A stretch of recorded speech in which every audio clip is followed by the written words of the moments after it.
Դիմացից ներողություն մի փոքր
հետ գնանք, որ կարողանանք ընդդեմ։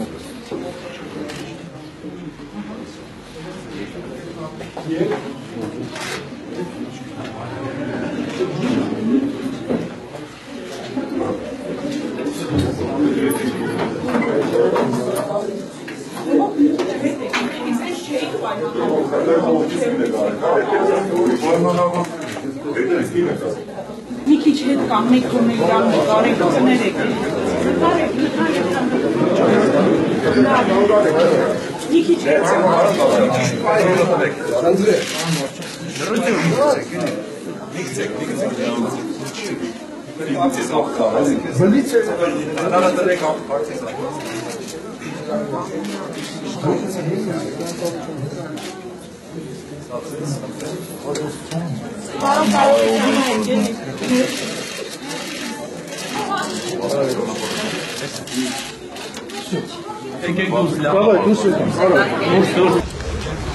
Չգիտեք մեր կարգախոսը, հենց դա անդր է։ Շատ լավ։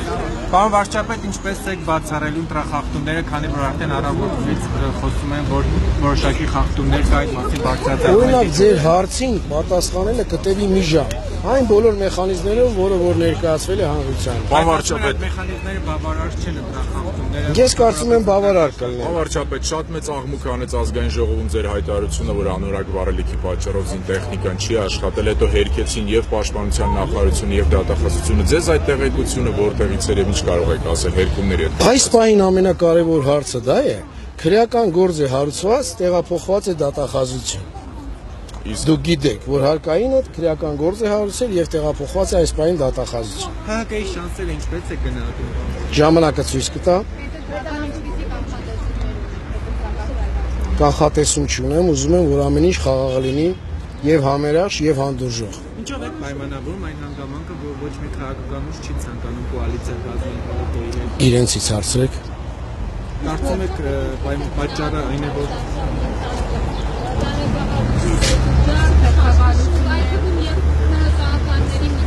Բոլոր այդ դեպքերը իհարկե լավ չեն,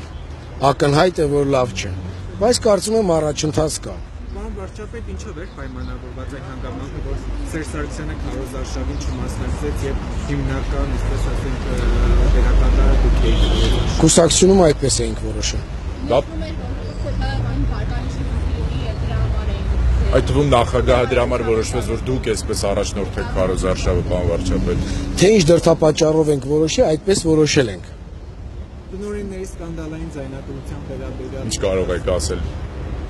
հանրապետական կուսակցության օգտին աշխատելու հետ կապված։ Ինչ պետք է ասել։ Ախր այս պահին ձեր հարցադրումների մեջ, եթե խախտում են արել, պետք է պատժվեն, եթե խախտում չեն արել, պետք է չպատժվեն։ Յուրաքանչյուր մանրուք ընտրության օրը սարքում է քննարկման առարկա։ Ուրիշ հարցեր կան։ Կարծում եք դա համակարգված չէր տնօրենների աշխատանքը։ Կարծում եմ ոչ։ Պարոն Կարապետյան, դուք ավելի լավատես եք քարոզարշավից առաջ, թե հետո այդքան հանդիպումներից հետո լավատեսությունը։ Ես միշտ լավատես եմ։ Հանրապետականը մեծամասնություն ունի լավատեսությունը դա է։ Փաստացույց կտա։ Կարծում եք, թե քարոզ ձեր խոսքը մեր հասավ ժողովրդի ծրագիր։ Հույսով եմ։ Եվ ամեն դեպքում ինչպեսի Հայաստանը ինքնասկերացնում ոչ կարգախոսային Տրամաբանական, խելոք, օրենքի երկիր։ Կոալիցիաների հետ կապված ինչ հնարավոր տարբերակներ են քննարկում, օրինակ Բարգավաճ Հայաստանի հետ ինչ կարող եք ասել, Ծառուկյան դաշինքի նկատմամբ։ Այս պահին ոչ մի բան չեմ կարող ասել։ Ընտրությունները կկատարվեն, ըստ դրա կորոշենք։ Ներսում բարդություններ եղան, պարոն Կարապետյան։ Ոչ, ոչ, ինձ համար ընդհանրապես էս բարդ էր բավականին, բայց ուրիշ բարդություն չեղավ։ Շնորհակալություն։